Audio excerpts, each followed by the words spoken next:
दोस्तों इस वक्त देख सकते हैं कि हमारे गांव में चंद्रशेखर राजा जो भीम आर्मी के जो राष्ट्रीय अध्यक्ष है और भीम आर्मी का संस्थापक है वो यहाँ पर आ रहे हैं और इसी को लेकर यहाँ पर लोगों की तैयारी आप देख सकते हैं किस तरह से युवाओं में जोश है और किस तरह से यहाँ पर लोग हैं। अभी देखते हैं किस तरह का माहौल रहता है।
जिन्होंने इतना बढ़िया कार्यक्रम सजाया, मैं सभी साथियों का धन्यवाद करता हूं।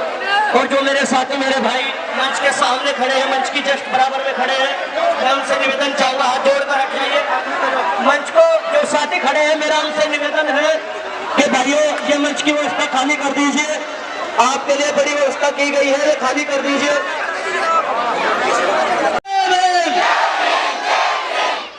जी हाँ, जो आज सरकार की नीति और लोगों पर अत्याचार उत्पीड़न हो रहा है उसका मुंह तोड़ जवाब देने के लिए सिर्फ और सिर्फ बहुजन नेता, बहुजन समाज के उभरते हुए सितारे हमारे मुखिया एडवोकेट चंद्रशेखर आजाद जी हैं।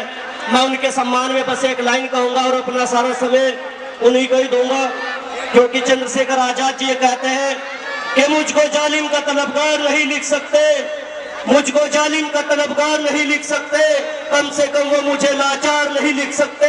और जान हथेली पर ले घूमते हैं भीम आर्मी, और जान हथेली पर ले घूमते हैं भीम आर्मी के लोग जो ये काम हर पार्टी में गुलामी का जीवन ना जिए और जो अधिकार भारतीय संविधान सभी लोगों को देता है, भारत के उन अधिकारों का उसे जीने का अवसर इस देश के कमजोर वर्गों को भी मिले।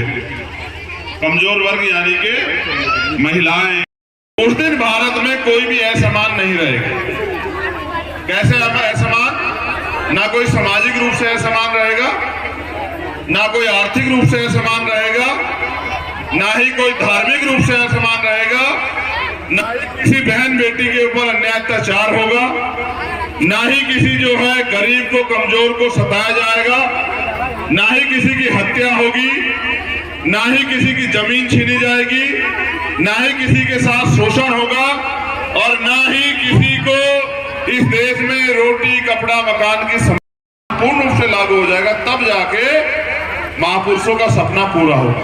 ऐसा भारत जब बन जाए,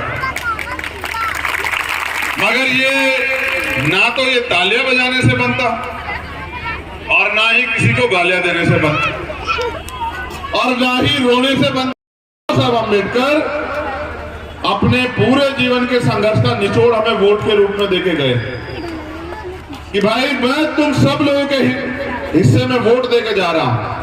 इस वोट को जोड़ के प्रधान से लेकर प्रधानमंत्री बना के अपनी सत्ता स्थापित करना और सत्ता के बलबूते जो परेशानियां तुम्हारी जिंदगी में उनको दूर कर लेना। ट्रैक्टर ट्रॉली जोड़ के मंच बना दिया। इससे पता लगता है कि हम गरीब वर्ग के लोग हैं, लेकिन अगर आप ट्रैक्टर ट्रॉली छोड़ के मुझे जमीन पे भी सम्मान देते तो आपके लिए तो मेरे खून का एक खतरा भी जो है वो लगाने के लिए मैं तैयार हूं, क्योंकि आज मैं जो कुछ भी हूं आपकी वजह से। मैं भीम आर्मी के कार्यकर्ता का धन्यवाद देता हूं, मुजफ्फरनगर के बहुत पुराने साथी है और मैंने इनका संघर्ष देखा। में जाया करो और वहां के लोगों के दुख दर्द सुना करो और उनके बीच में रहा करो।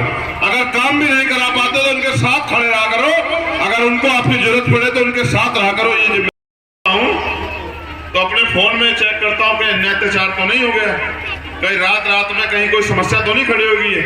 और जब मैं फोन उठा के देखता हूँ, अखबार पढ़ता हूँ, टीवी देखता हूँ, तो मुझे पता लगता है कि कल जो है उस जिले में, कल जो है उस प्रदेश में जुल्म जाति अन्याय अत्याचार हो रहा। लेकिन हम ये कभी नहीं समझ पाए कि ये जुल्म जाति अन्याय अत्याचार रोने चिल्लाने से नहीं, ये जुल्म जाति अत्याचार तब रुकेगा जब हम अपनी वोट का घोड़े और गधों में बैठ के लड़ाई लड़नी है, बस वोट देना। आप हजारों साल से इस देश में अन्याय अत्याचार सहते रहे और भारत को आजाद हुए 75 साल हो गए हैं और इस देश में लोकतंत्र आए 72 साल हो गए। आज भी आपकी जिंदगी नहीं बदली, आपको अच्छे मकान नहीं मिले, आज भी रोटी के लिए सुबह उठ के संघर्ष करना पड़ता है, आज भी बच्चों के इलाज के लिए उधार पैसे लेने पड़ते हैं, बेटियों की शादी के लिए जो है आपको किसी साहूकार के यहाँ अपनी जमीन रखनी पड़ती है, आज भी अगर बच्चों को अच्छी जगह पढ़ाना हो तो आपको लोन लेना पड़ता है, उधार करना पड़ता है। ये सारी समस्या आपके सामने, जबकि इन सारी प्यार तो बहुत करते हैं, मगर पता नहीं मेरा साथ कम क्यों दे रहे हैं। क्या अभी भी आपको मेरे ऊपर कोई शक है? नहीं, ऐसे नहीं, दोनों हाथ उठा के बताओ, ऐसे नहीं मानूंगा गूंगे बहरे की तरह। क्या आपको मेरे काम पे कोई शक है? एक हाथ से नहीं मानूंगा, दोनों हाथ उठाओगे तब मानूंगा। और वो जो ऊपर है उनसे भी पूछ रहा हूं कि जब मैं ताकतवर हूंगा तो आपकी तरफ कोई आंख नहीं उठाएगा, बताओ हैगा या नहीं? ये उम्मीद आपको बताओ मुझे। क्या आपको लगता है मेरे रहते आपके ऊपर अन्याय अत्याचार हो सकता है? बताओ। मैं अपने माइनॉरिटी के और पिछड़े वर्ग के भाइयों से पूछना चाहता हूँ, चुनाव के बाद आता है आपके मोहल्लों में कोई? देखो मेरी बात पे गौर करो, मेरी माए बहने, ये तो मुझसे मेरे साथ ही रहते हैं, आप मुझे कहीं कहीं मिलते हो इसलिए कह रहा हूँ। बाबा साहब अम्बेडकर अपने 4 बच्चे कुर्बान करके गए और कुर्बान करके वो ये बात कह के गए 56 में कि मैं बड़ी मुश्किल से तमाम तरह के अपमान सह के, अन्याय, आरोप, जुल्म जाति सह के इस कारवा को अपने अंतिम समय में कह के गए और ये कह गए कि मेरी अंतिम इच्छा है ये। हम उनके बाबा साहब के सपूत हैं या नहीं है? बताओ, चाहत उठा के। क्या हम बाबा साहब के मानने वाले हैं या नहीं है? बताओ। तो मुझे जवाब दो कि जब बाबा साहब अपने अंतिम समय में ये कह के गए कि मैं बड़ी मुश्किल से तमाम तरह के अन्याय, अत्याचार, अपमान, आरोप सह के इस कारवा को यहां तक लेके आ पाया हूं, अगर आप इसके आगे नहीं बढ़ा सकते तो इसको पीछे मत जाने। कह के जाए कि मेरी अंतिम इच्छा यह है, तो बच्चों की जिम्मेदारी क्या है? अपने बाप की अंतिम इच्छा पूरी करें या अपने बाप के सपने को ठोकर मार दे? बताओ क्या है जिम्मेदारी हमारे लोगों की? बताओ, वहीं तक के लोग बताओ जो वहां तक बैठे, बताओ अपने बाप के सपने की जिम्मेदारी आपकी है या मेरी है या नहीं है? बताओ। तो भाई आप बताओ, तो फिर मेरी मदद करोगे नहीं करोगे इस बार? देखो मैं रोज रोज किसी गांव में नहीं जा सकता हूं, जानते हैं क्या? कभी मैं आपको खाली बैठा मिलता हूं? देखो मैं आपसे एक अपने दिल की बात बताता हूं, कोई वास्तविक जीवन देगा तो बाबा साहब अम्बेडकर का जो बेटा चंद्रशेखर आजाद है वही देगा। बाकी लोग तो सिर्फ जो है वो गुलामी बना के रखना चाहते हैं। उनके अंदर भी मेरे प्रति जो है सम्मान है और आप भी मेरे लिए जान देने को तैयार, तो क्यों हम मिलके जो है एकता बना के क्यों अपने काम को मजबूत नहीं करते? जो लोग यहाँ नीले पटके पहने बैठे हैं, इसकी कीमत समझते हो नहीं समझते हो? क्या आज बहनें तुम पे भरोसा नहीं करती सिर लिपट के को?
दोस्तों आप देख सकते हैं कि चंद्रशेखर आज़ाद के प्रोग्राम में कितनी भीड़ है और किस तरह का यहाँ पर माहौल रहा है। यहाँ पर बहुत ज़्यादा भीड़ थी और बहुत ही पब्लिक यहाँ पर इकट्ठा हो गई थी और बहुत ही इतनी पब्लिक यहाँ पर थी कि पूरे गांव में यहाँ पे जाम लग गया था। पूरा बस स्टैंड से लेकर और जहाँ तक ये प्रोग्राम था सब जगह यहाँ पर पूरे तरीके से जाम लग चुका था। इतनी पब्लिक यहाँ पर आई थी, बहुत ज़्यादा भीड़ यहाँ पर हो चुकी थी क्योंकि चंद्रशेखर आज़ाद पहली बार भुक्करेड़ी में आए थे, जिसकी वजह से लोग उन्हें देखने के लिए बहुत दूर दूर से आए थे। उम्मीद करते हैं ये वीडियो आपको पसंद आएगी। वीडियो पसंद आए तो वीडियो को लाइक करें, शेयर करें और चैनल को सब्सक्राइब ज़रूर करें।